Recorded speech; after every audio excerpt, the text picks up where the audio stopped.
I'm so excited to be here. I'm Sophie, this is Michael. We're gonna perform this song for you. Oh, that's cute. You're thinking about me all day. It's all you do. I guess you like to stargaze. I'm getting used to causing lots of heartache. That's just me. I'm all you wanna be. I bet you wish that you could have even half of my hits.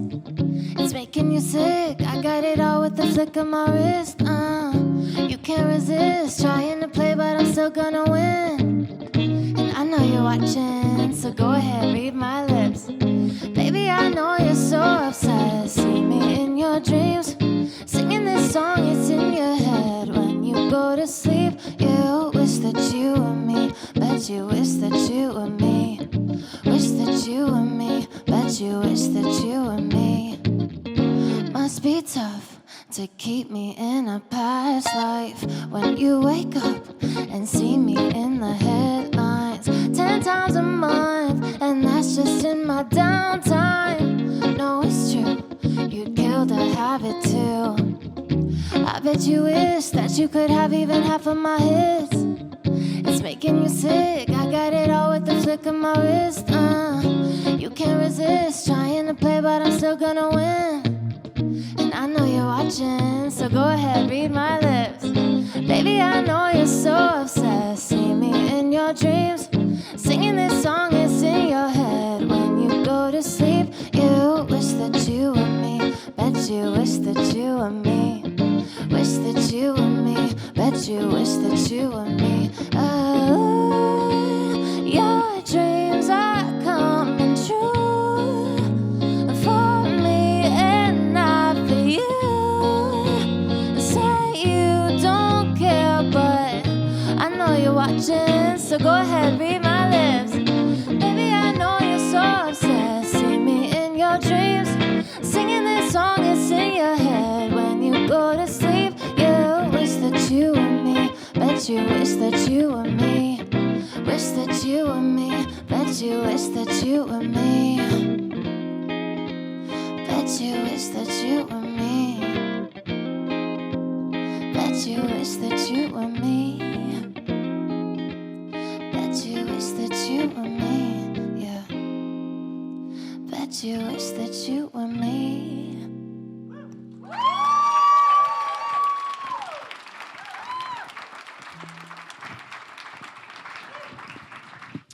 I'm Siddhartha, and these are our wonderful, wonderful songwriters who joined our show this season. First, I just want to ask you how John Hoffman connected with you guys. I know the story, but I think everybody here should know the story. John Hoffman is the creator of Only Murders in the Building, and co-creator with Steve Martin. I'll let you answer the question, David. Okay. Yeah, hi, y'all. Hey, it sounded David great, Archuletta, y'all. everybody. Hello. So I connected with John. John actually reached out to me after he saw me on one of the seasons of The Masked Singer. Okay. And he was just like, oh my gosh, I remember her from American Idol. And he was really touched by the story I was sharing. So he just reached out and we kept in touch, became friends. And I had a song that I released with Michael that we did together called Creme Brulee. And John really liked it. And he's like, hey, I would love for you to write a song like that for the series for the next season, because I want it to be a song that's catchy. And he gave a little bit of background. Oh, and I met you at some of the gatherings as well, so it was nice to get connected with you there. Yes, we did, yes. And Sid did the music for Only Murders, like the theme song, you know. Thank you. Yeah, I feel like I'm talking a lot though. So no, that's great. Keep talking. We want to hear you talk. Okay. So then John started talking about the character and how he thought that he's like, we're gonna have this kind of like rival from Mabel, Selena's character, Mabel's childhood, and we want it to be kind of like a na song. Like it's annoying for her because she's seen this person from her past doing so well to the point where it's getting on her nerves. So we want she's the bane of her existence, and then on top of it, she's like a Emmy. She's a pop charting, songwriter singer, right? Yeah. And so it's even more annoying for Mabel. Yes. Yes. Yeah. So this song had to be such a banger that it was like something that you could not get out of your head watching the season. Exactly. And it had to be something that the audience had to also love too, watching, right? So you had that challenge. So talk to me about when you so let's get granular with the songwriting process, right? So like when John calls you and he's like, turn a song in and let's hear it. What is the songwriting process? What was the first thing you did when he called you? Like, did you sit down and call each other and say, let's get together and figure this thing out? To walk through that process, like from day one. John calls you, what do you do right after? Yeah, well, I immediately reached out to Michael because Michael and I had been working so well together up to that point. And then Michael reached out to Sophie and said, hey, like, I think Sophie would be great for this, right? And why don't you explain the next part?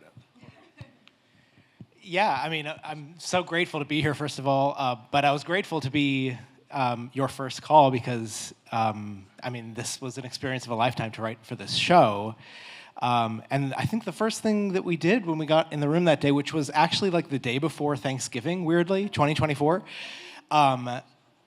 I think the first thing we did was sort of kind of get a vibe for the track. I remember like the bass line coming out pretty early. And then Sophie walked in with this idea that was in her notes, which was called Missing Me. Like, what do you mean by her notes? Yeah. So What do you mean by your notes? I have a list of song ideas in my notes at all times, so that when your notes, like the like app my in your notes phone. app, yeah. Okay. So either titles or lyrics or just concepts, so that when I'm in a session, I have things to pull from. Since I write like 4 or 5 days a week, it's like I'm not just gonna think of a great idea every day. So I'm always writing things down when I think of them to have. And so I had the concept. I guess it was like, "You're missing me." So there's a little bit of like attitude in that line. Yeah. Yeah. So we were trying to make something sassy with attitude, and so that was our original concept. Like kind of like "you need me" kind of line. Okay, Yeah. that's great. It's a great line. I think originally because in this how it ended up was, I bet you wish that you were me, bet that you wish that you were me, and originally it was guess you're missing me, guess you're missing me. Oh, that was the original lyric? Oh, we started doing what we turned your idea into that melody and line. And then Michael was like, wait, what if it was bet you wish that you were me? That's and such a hook. like, ooh, that's fire. So, Yeah, I remember we finished the song on Zoom because we had only written, I think, the first verse, pre and chorus to send in to see if they liked it. And we had hopped on Zoom. I was in New York at the time, so I was in a hotel lobby, and like the service kept cutting out while we were trying to write the second verse. And the rest of the demo was recorded on my iPhone that I sent to Michael to put into the session to then send. Amazing. It was, crazy. The thing with film and like songs for film and television that I've sort of seen, and the ones that I gravitate to and love, are the ones that like feel like real songs that can exist outside of the show. Like, that's a banger. Like, I hear that, and I want to dance to it. I love it so much. And when we heard it in the show, we were like, I was like, what is that song? Because I remember I was working on the show, and then the song came on, and this song appears multiple times in the show this season. But talk a little bit about your process. Like, what do you, like, how does it feel to sort of get involved in a show like this? And then what do you have to bring from your experience working with up-and-coming songwriters here? For me, I feel like this was like the perfect collision of two worlds because I have been working in pop music for about 7 years now. But the way that I grew up was by going to theater and watching musicals and getting the chance to write like a diegetic song that they would hear within the universe of the show, and it would propel this character into stardom. Like, it was really great for me to be able to sort of flex that muscle from my childhood of like watching musicals on stage and write this like charm song for this character. I think it was sort of like this perfect collision of worlds because they literally were asking for something that could have been on the Hot 100, which is, as a pop songwriter, I mean, that's something you are very in tune with on a day-to-day basis. But I don't know. I mean, do you have a different perspective on this?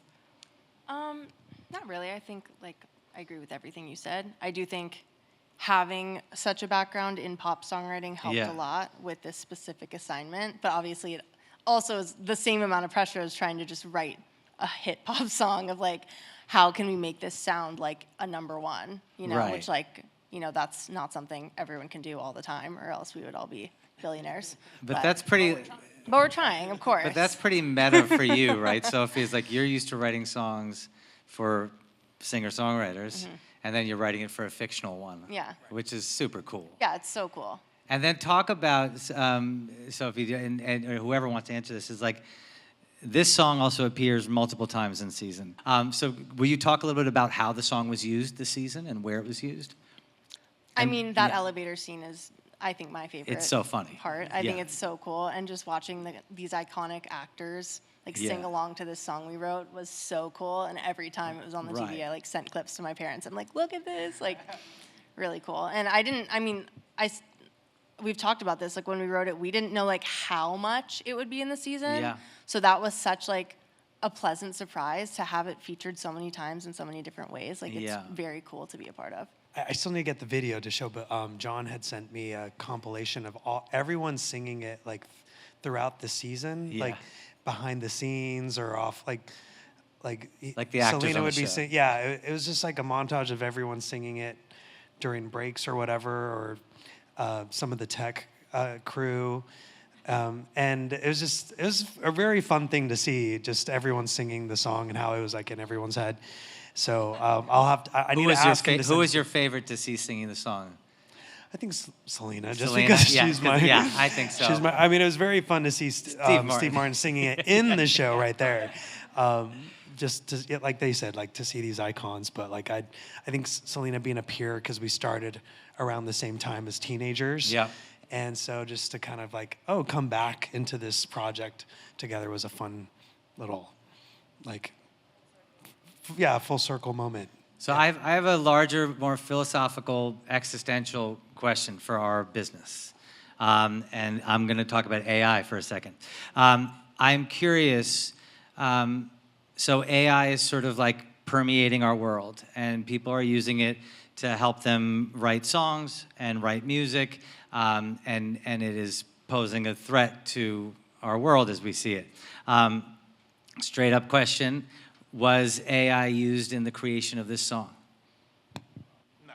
Hell yeah. Nice. Not at all. Great. So this came from your souls. Yes. As human beings. Well done. Yeah. Okay.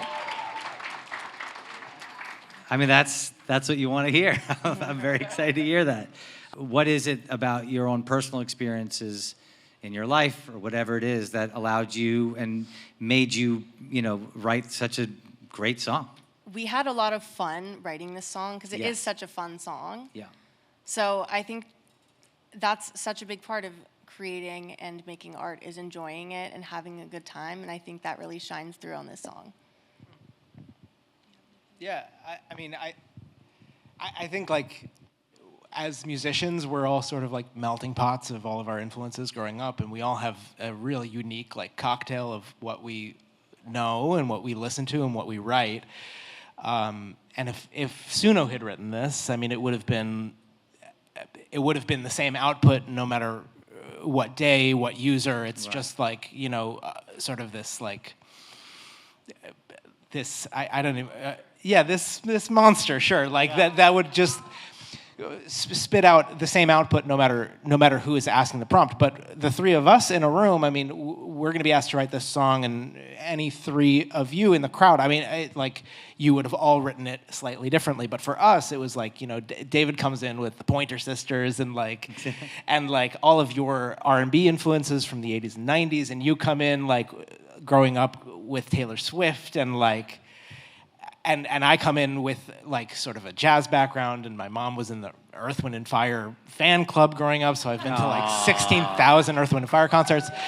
So AI is just going to spit out whatever hodgepodge, that was the word I was looking for, whatever hodgepodge of media inputs it's taking in on a day-to-day basis. But the three of us, we all come at it with our unique influences, and it becomes this melting pot and this magic thing that AI would never be able to do. David has a thought. Oh yeah, sorry.